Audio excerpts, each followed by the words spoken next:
Hello friends, आप सभी लोगों को आज मैं पढ़ाने वाला हूँ केयर ऑफ अनकॉन्शियस पेशेंट। तो वेरी मोस्ट इम्पॉर्टेंट लेक्चर है, आप सभी लोगों को लास्ट तक देखना है और साथ में प्रॉपर नोट्स बनाते चलना है। ये नोट्स आपको हमेशा काम आएंगे क्योंकि जो भी मैं क्लास कराऊंगा आपको, ये आपका इंग्लिश और हिंदी दोनों लैंग्वेज में होगी। जिसमें भी आप कंफर्टेबल रहते हैं उस लैंग्वेज में आप इस क्लास को अटेम्प्ट कर सकते हैं। तो मैं आपको हिंदी और इंग्लिश दोनों में पढ़ाऊंगा, इसलिए आप लोग प्लीज़ वीडियो लास्ट तक देखना। साथ में जो भी आपके फ्रेंड्स हैं तो ज़्यादा से ज़्यादा उन्हें वीडियो शेयर करना। तो चलिए फिर बिना देरी किए हुए क्लास को स्टार्ट करते हैं। सबसे पहले हम देखेंगे इंट्रोडक्शन, ठीक है। केयर ऑफ अनकॉन्शियस पेशेंट, उसका परिचय, ठीक है। इंट्रोडक्शन आप लोग नोट्स बनाना, सबसे पहले क्या लिखना, इंट्रोडक्शन आप सभी लोगों को लिखना है। देखो, अनकॉन्शियस का मतलब क्या है? अनकॉन्शियस का मतलब होता है बेहोश, ठीक है। बेहोश या फिर अचेत, ठीक है। तो ये चीज़ आपको समझना है। और कॉन्शियस का मतलब क्या हो जाएगा? फिर कॉन्शियस का मतलब जग रहा है। फिर अचेत, अचेत नहीं मतलब कि हर चीज़ वो समझ रहा है, चीज़ें हर चीज़ कर रहा है। अनकॉन्शियस मतलब हो जाएगा बेहोश, ठीक है। तो ये चीज़ें आपको समझना है कि अनकॉन्शियस होता क्या है, ठीक है। तो सबसे पहला, an unconscious patient is one who is unable to respond to stimuli due to a medical condition, trauma और अदर हेल्थ इश्यूज।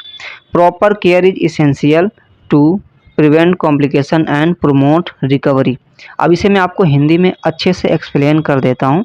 देखो, क्या कहने का मतलब है कि जो भी आपका क्या बेहोश रोगी होता है, जो भी बेहोश है, अनकॉन्शियस है, रोगी होता है जो किसी चिकित्सा स्थिति मतलब मेडिकल कंडीशन जैसे ट्रामा हो गया आपका, या फिर अन्य कोई कंडीशन कोई अन्य समस्या है, ठीक है। उन समस्याओं के कारण उत्तेजनाओं का जवाब देने में असमर्थ होता है, ठीक है। उचित देखभाल जटिलताओं को रोकने और रिकवरी को बढ़ावा देने के लिए आवश्यक है। क्यों अनकॉन्शियस पेशेंट की केयर क्यों करना ज़रूरी है? जिससे क्या हो कि जितनी भी जटिलताएं हैं, कॉम्प्लिकेशन है, उन्हें रोका जाए और क्या हो, पेशेंट जल्दी से जल्दी ठीक हो जाए। अगर मान लिया वो बेहोश है, एडमिट है, ट्रामा का पेशेंट है, तो उससे क्या करना है? उसे अच्छी देखभाल करनी है जिससे और भी कॉम्प्लिकेशन ना हो और उसकी जो रिकवरी है जल्दी फास्ट हो सके। इसलिए क्या है कि अनकॉन्शियस पेशेंट की जो है केयर काफ़ी इम्पॉर्टेंट है, ठीक है। तो यहाँ से आप लोग इंग्लिश में भी समझ सकते हो उसको। अगर कोई अदर हेल्थ इश्यू है, ट्रामा है या फिर अदर हेल्थ इश्यू है, तो उसे जो है केयर देना बहुत ज़रूरी है जिससे क्या हो, किसी प्रकार का कॉम्प्लिकेशन ना हो और प्रमोट रिकवरी मतलब क्या हो, उसकी रिकवरी जो है तेज़ हो सके, मतलब जल्दी से वो ठीक हो सके। अब लिखा हुआ है कॉजेज ऑफ अनकॉन्शियस, अचेत होने के कारण। अब अचेत होने के क्या क्या कारण हैं? पहला तो है हमारा न्यूरोलॉजिकल कॉजेज। न्यूरोलॉजिकल कॉजेज हो सकते हैं जिनमें आपका हेड इंजरी हो सकता है, कोई भी है उसे हेड इंजरी हो सकती है। मान लिया एक्सीडेंट हो गया, हेड में चोट लग गई तो उसे हेड इंजरी हो सकती है, जिससे क्या होगा, वो बेहोश हो जाएगा। उसके बाद स्ट्रोक, अगर किसी को स्ट्रोक की कंडीशन हो गई है तो उसमें भी क्या होगा वो, ठीक है। उसके बाद एपिलेप्सी, एपिलेप्सी का मतलब क्या है, मिर्गी, ठीक है, मिर्गी आना, ठीक है। तो इसमें भी होता है। उसके बाद ब्रेन ट्यूमर, ब्रेन ट्यूमर भी किसी को है तो उसमें भी इस तरीके की कंडीशन बनती है। उसके बाद अगला है हमारा मेटाबॉलिक कॉजेज, ठीक है। मेटाबॉलिक कॉजेज भी जैसे मान लिया हाइपोग्लाइसीमिया। हाइपोग्लाइसीमिया का मतलब क्या है, ब्लड शुगर लेवल जो है वो कम हो जाना, ठीक है। तो उसमें क्या होगा, अगर ब्लड शुगर लेवल कम हो गया तो उसमें ये होगा ना कि वो बेहोश हो जाएगा, अनकॉन्शियस हो जाएगा, ठीक है। उसके बाद हाइपरग्लाइसीमिया, या फिर क्या होगा, उसका जो है ब्लड शुगर लेवल बहुत ज़्यादा हाई हो जाएगा। उसके बाद इलेक्ट्रोलाइट इम्बैलेंस, और ये भी हो सकता है कि उसके जो इलेक्ट्रोलाइट हैं वो इम्बैलेंस हो जाए, उनका संतुलन बिगड़ जाए। उसके बाद हमारा है टॉक्सिक कॉजेज, विषाक्तता के कारण, जैसे ड्रग ओवरडोज। मान लिया किसी को ड्रग्स मेडिसिन दी गई, उसका ओवरडोज हो गया तो उसमें भी ऐसी कंडीशन बन सकती। उसके बाद एल्कोहल पॉइजनिंग, एल्कोहल पॉइजनिंग भी क्या हो जाएगा, मेन रोल हो जाएगा अनकॉन्शियस में। उसके बाद हाइपोक्सिया, कार्डियक अरेस्ट मतलब ऑक्सीजन की कमी, उसमें क्या हो सकता है, कार्डियक अरेस्ट भी हो सकता है, रेस्पिरेटरी फेलर भी हो सकता है। तो ये कंडीशन हो सकती हैं, ठीक है। उसके बाद इन्फेक्शन, संक्रमण, संक्रमण जैसे मेनिंजाइटिस, एंसेफेलाइटिस, ठीक है, ऐसी कंडीशन भी हो सकती हैं। उसके बाद assessment of an unconscious patient, अचेत रोगी का मूल्यांकन कैसे करना, चेक ABC, उसका एयरवे, ब्रीथिंग और सर्कुलेशन चेक करना है, ठीक है। एयरवे, ब्रीथिंग और सर्कुलेशन। अगर कोई भी अनकॉन्शियस है तो उसे क्या करना है, ये सारी चीज़ें उसकी चेक करना है, ठीक है। उसके बाद लेवल ऑफ कॉन्शियसनेस, अब किस तरीके से उसका जो है लेवल चेक करेंगे कि वो कितना कॉन्शियस है, मतलब कितना वो जग रहा है, कितना चीज़ें समझ रहा है। तो उसके लिए हम लोग क्या करते हैं, ग्लासगो कोमा स्केल टेस्ट करते हैं, जिसे हम लोग जीसीएस बोलते हैं, ठीक है। उसके बाद क्या है, वाइटल साइन मॉनिटरिंग, ठीक है। वाइटल साइन मॉनिटरिंग करते हैं, जिसमें हम लोग क्या चेक करते हैं, पल्स चेक करते हैं, ठीक है। उसके बाद ब्लड प्रेशर देखते हैं, रेस्पायरेशन रेट देखते हैं। ये सारी चीज़ें उसकी जो है हम चेक करेंगे। उसके बाद उसका टेम्परेचर भी देखते हैं, ठीक है। उसके बाद पुपिल रिएक्शन, पुतलियों की प्रतिक्रिया जांचें, ये भी हम लोग देखते हैं। जैसे इक्वल हो गया, equal and reactive to light, समान और प्रकाश के प्रति संवेदनशील। तो क्या करना है, उसकी पुपिल्स को चेक करना है। उसके बाद है आ जाता है nursing care of unconscious patient, अचेत रोगी की नर्सिंग देखभाल, ठीक है। अब किस तरीके से कोई भी अनकॉन्शियस पेशेंट है उसकी देखभाल करेंगे। सबसे पहले एयरवे मेंटेनेंस, क्या करना है, उसका जो है एयरवे मेंटेन करना है, ठीक है। इसमें क्या करना है, head tilt and chin left technique to open the airway. इसमें आप लोग ये टेक्निक यूज कर सकते हैं, head tilt chin lift technique, ठीक है। सिर झुकाने और ठुड्डी उठाने की तकनीकी से वायुमार्ग खोले। क्या करना है, इसमें सिर को झुकाना है और ठुड्डी उठाना, ठुड्डी को आपको क्या करना है, उठाना, इससे आपको एयरवे को ओपन करना है, ठीक है। उसके बाद सक्शनिंग टू रिमूव सिक्रीशन, उसके बाद क्या करना है, जो भी सिक्रीशंस माउथ में हो रहे हैं उन्हें क्या करना है, सक्शन करके उन्हें हटा देना। उसके बाद आता है हमारा अगला है ऑक्सीजन थेरेपी इफ़ रिक्वायर्ड, अगर उसे ऑक्सीजन की ज़रूरत है तो क्या करना है, उसे ऑक्सीजन लगा देना, जिससे ऑक्सीजन की कमी ना हो उसको। अब हमारा अगला जो है वो है हमारा ब्रीथिंग एंड सर्कुलेशन, श्वसन और रक्त संचार की देखभाल करना।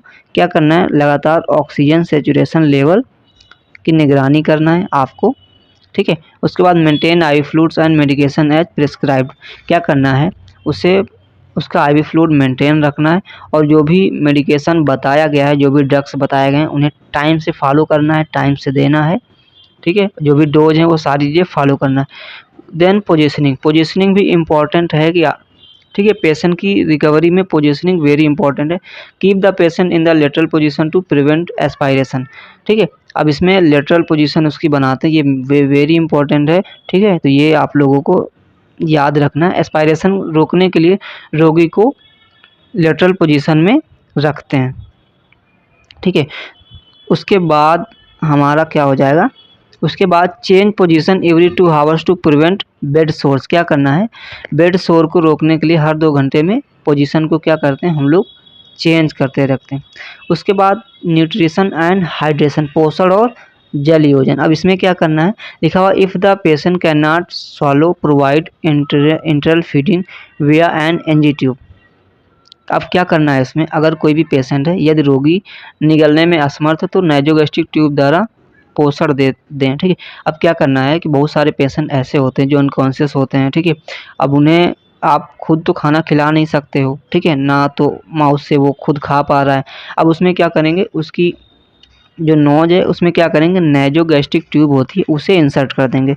उससे क्या करेंगे, उससे जो भी है, जो भी आप लोगों को न्यूट्रिशन देना होता है, जो भी खाना देना हो गया, वो सारा उससे आप लोग दे सकते हैं। उसके बाद मेंटेन एडिक्वेट फ्लूइड बैलेंस, क्या करना है, उसका पूरा फ्लूइड बैलेंस पर्याप्त बनाए रखना है, संतुलन बनाए रखना है। अब आता है हमारा स्किन एंड माउथ केयर। अब इसमें इम्पॉर्टेंट रोल स्किन का भी है और माउथ का भी इम्पॉर्टेंट रोल हो। Keep skin clean and dry, क्या करना है, इस त्वचा को साफ और शुष्क रखें, मतलब जो भी स्किन है उसे साफ रखना है और सूखा रखना है, गीला नहीं रखना। Apply moisturiser to prevent dryness, ठीक है। अब क्या करना है, मॉइस्चराइजर को अप्लाई करना है ड्राइनेस को प्रिवेंट करने के लिए। उसके बाद perform oral care to prevent infection, क्या करना है, संक्रमण रोकने के लिए मौखिक देखभाल करें, ठीक है। तो इसमें अगर संक्रमण की संभावना है तो उसमें आप लोगों को देखभाल करना है, ठीक है। ओरल केयर भी आप लोगों को प्रॉपर रखनी है, ठीक है। उसके बाद आई केयर, आँखों की भी देखभाल आप लोगों को प्रॉपर करनी है, जैसे clean eyes with sterile saline, ठीक है। उसकी आँखों को क्या करना है, साफ़ रखना है स्टाइल सलाइन से, ठीक है। उसे धोना है, अच्छे से साफ़ रखना है। उसके बाद apply eye lubricants to prevent dryness. इसमें क्या करना है, आँखों की शुष्कता मतलब ड्राइनेस रोकने के लिए आई लुब्रिकेंट आता है, उसे लगाना होता है, जिससे क्या हो ड्राइनेस आँखों में ना हो। उसके बाद बॉवल एंड ब्लैडर केयर। अब क्या करना है, इसमें बॉवल और ब्लैडर की भी केयर करना है, ठीक है। मॉनिटर यूरिन आउटपुट, क्या करना है, उसका जो यूरिन आउटपुट है उसे प्रॉपर मेंटेन रखना है। फिर use a urinary catheter if required.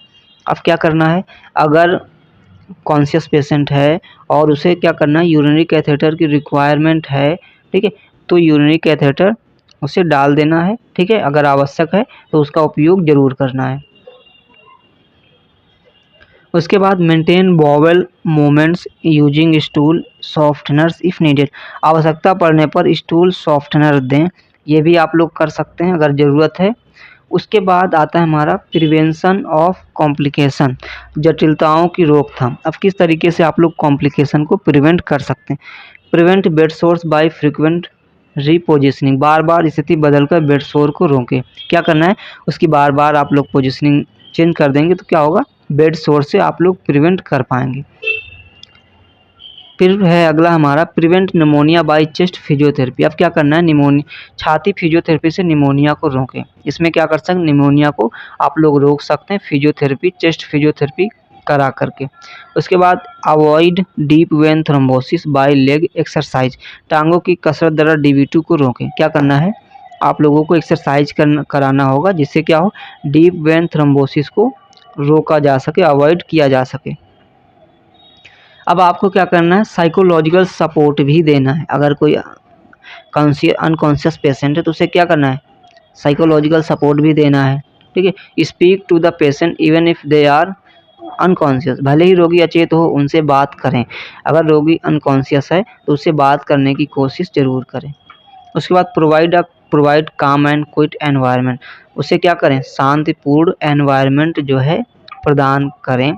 उसके बाद educate and support the family members. अब क्या करना है, परिवार के सदस्यों जो भी उनका परिवार है उन्हें क्या करना है, एजुकेट करना है, उन्हें समझाना है किस तरीके से आप खुद इनकी केयर कर सकते हो, किस तरीके से आप केयर करो। मतलब अगर फैमिली का कोई भी है अच्छे से केयर करेगा तो उसकी रिकवरी भी फास्ट हो जाएगी। तो फैमिली के सदस्यों को भी क्या करना है, शिक्षित करना है और उन्हें सपोर्ट देना है। अब लास्ट में आप कंक्लूजन भी लिख सकते हैं, proper nursing care of an unconscious patient is crucial in preventing complication and promoting recovery. Regular monitoring, airway management and hygiene care are essential to improve patient outcomes, ठीक है। तो देखो, जो भी आपका अनकॉन्शियस बेहोश रोगी की उचित देखभाल जटिलताओं को रोकने और रोगी के शीघ्र स्वस्थ होने में मदद करती है, ठीक है। अगर कोई भी अनकॉन्शियस है, आप अच्छे से देखभाल करते हैं तो वो बहुत जल्दी जो है उसकी हेल्थ में सुधार आता है। नियमित निगरानी, वायुमार्ग प्रबंधन और स्वच्छता देखभाल रोगी के परिणामों में सुधार करने के लिए आवश्यक है। आप उसकी रेगुलर जो है नियमित मॉनिटरिंग करेंगे, एयरवे प्रॉपर अच्छा रखेंगे, ठीक है। स्वच्छता भी उसकी देखनी, साफ़ सफाई अच्छे से रखना है। तो ये सब क्या होगा, इससे पेशेंट जो है बहुत जल्दी रिकवर करेगा। तो ये हो गया हमारा अनकॉन्शियस पेशेंट का लेक्चर। वीडियो कैसा लगा आप लोगों को कमेंट करना। अगर आप लोगों को ये PDF चाहिए, ठीक है, क्या चाहिए, PDF चाहिए, तो उसके लिए आप लोगों को हमारा टेलीग्राम चैनल ज्वाइन करना होगा। वहाँ पर हम इसकी PDF प्रोवाइड करा देंगे। टेलीग्राम चैनल ज्वाइन करने का लिंक डिस्क्रिप्शन में मिल जाएगा, तो आप लोग डिस्क्रिप्शन चेक कर सकते हैं, वहाँ पर टेलीग्राम ज्वाइन करने का लिंक दिया गया है, आप लोग वहाँ से ज्वाइन कर सकते हैं। कोई क्वेश्चन है, कोई डाउट है, कमेंट कर सकते हैं। बाकी किसी और टॉपिक पे वीडियो चाहिए तो वो भी आप लोग कमेंट कर सकते हैं। तो चलिए फिर आपसे मिलेंगे हम नेक्स्ट वीडियो में।